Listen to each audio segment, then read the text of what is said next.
3 Year 9 slipped into a restricted area. 2 got away, but 1 didn't. And that left me with one mission: figuring out exactly what he was doing there. So I asked him, and then I asked him again, and again.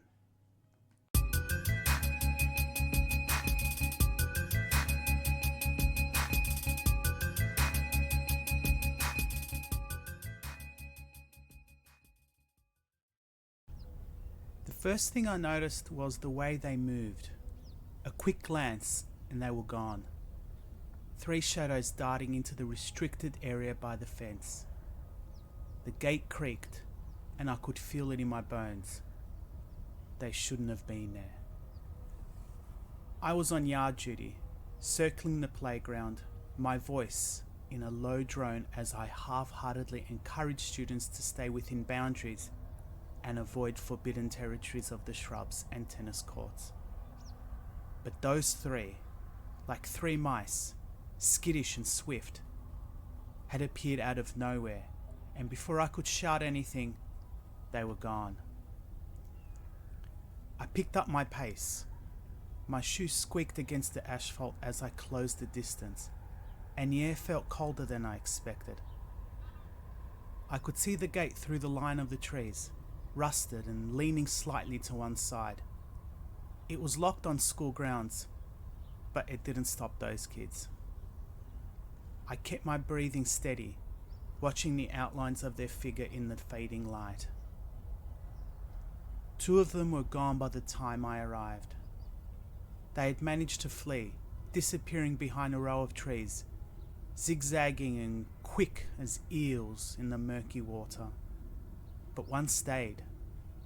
A scrawny boy, maybe 15, with shaggy brown hair and a grimace that could mean trouble or just discomfort.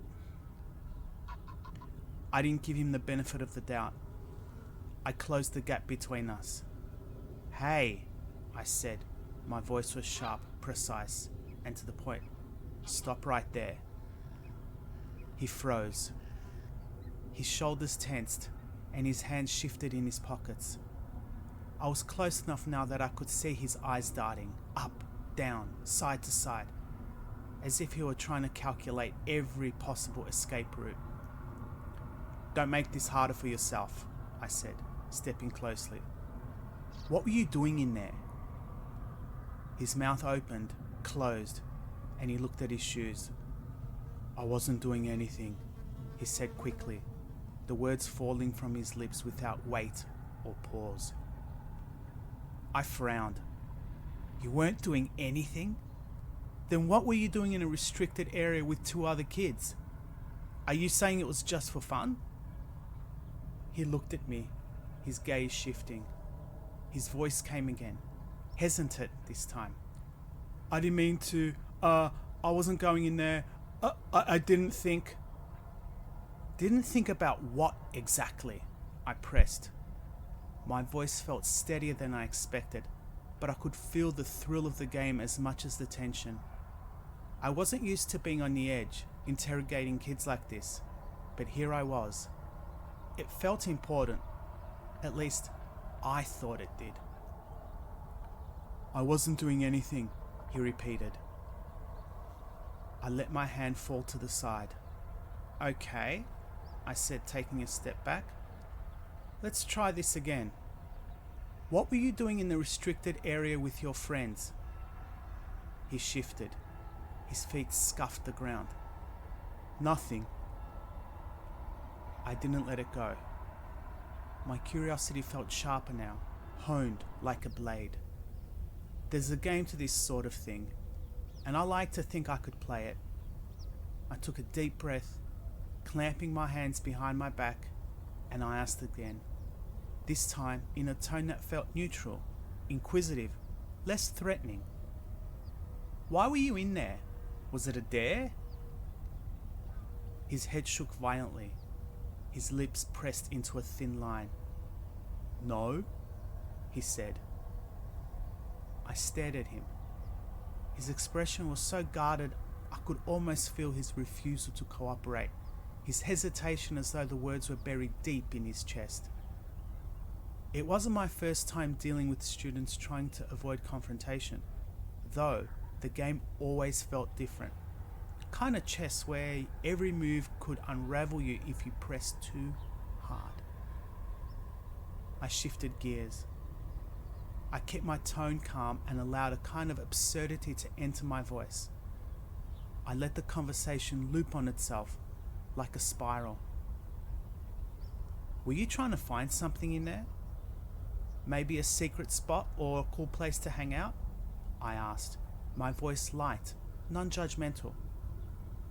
His shoulders shifted again, slightly this time, but he didn't respond. You sure? No secret clubs or caches of treasure? I hear these areas have a lot of old, abandoned sports equipment.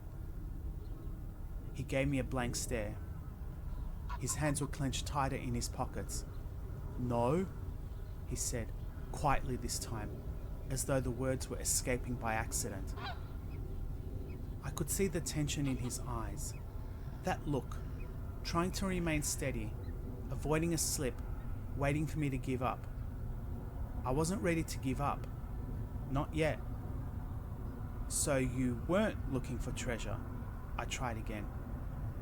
This time with a kind of mock nonchalance that had crept into my voice without my realizing it. Or maybe you didn't think you'd accidentally wandered into the forbidden zone by mistake?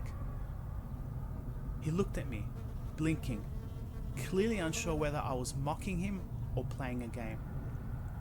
I wasn't sure myself anymore, but I liked the rhythm of these questions, the repetition, the wordplay, the endless variation on the same idea. Trying to pick away at his story without allowing him to hide behind nothing or I don't know. It wasn't a mistake, he said suddenly, a burst of stubbornness breaking through. There it was. I felt it. The first real crack in his story. He had admitted something. His shoulders slumped just a little as he said it. I leant in. Ah, I said. It wasn't a mistake. Well, that changes things. Why wasn't it a mistake? What was the purpose of going in there then? His mouth pressed tighter. His voice hesitated. The words were fighting him. I didn't... His voice cracked. Didn't what? I asked. Tone the same. Calm. Unyielding. Was this part of some plan? Some secret stealth mission you and your friends were pulling? He looked at me, his eyes swimming now. His breathing came quicker. I wasn't trying to hurt anyone, he said. I paused. I let the words hang for a little. A different kind of question came to mind. One that was more careful, but less sharp. I shifted again. So you weren't there for trouble, I said smoothly. You weren't trespassing or doing something sneaky with your friends, were you? You can tell me. He took a deep breath. His gaze flitted up to meet mine. His hands trembled. No, he said. The words were final this time. He had closed off again, back to the closed off boy I had first grabbed. I could feel the tension settle. The energy had gone from sharp to still. I found myself staring, letting silence linger. There was no victory in it, no discovery, just this awkward pull and push. I could have pressed harder, twisted the knife, forced him to trip over himself, but I didn't. I could see the way his defenses had hardened, and I wasn't in the mood to batter him down any further. I let him stand there, looking at the ground, his shoes, his hands, his words all locked tight. Well, I said finally, that's fine. And I walked him toward the gate. The conversation ended there, unanswered, unresolved. It wasn't a thrilling ending. No confessions, no admissions, no tears. Just me and a boy standing together at the edge of a question and the quiet sound of my footsteps against the asphalt. That's one story down, but there are plenty more. If you're up for another, just pick one up and see where it takes you.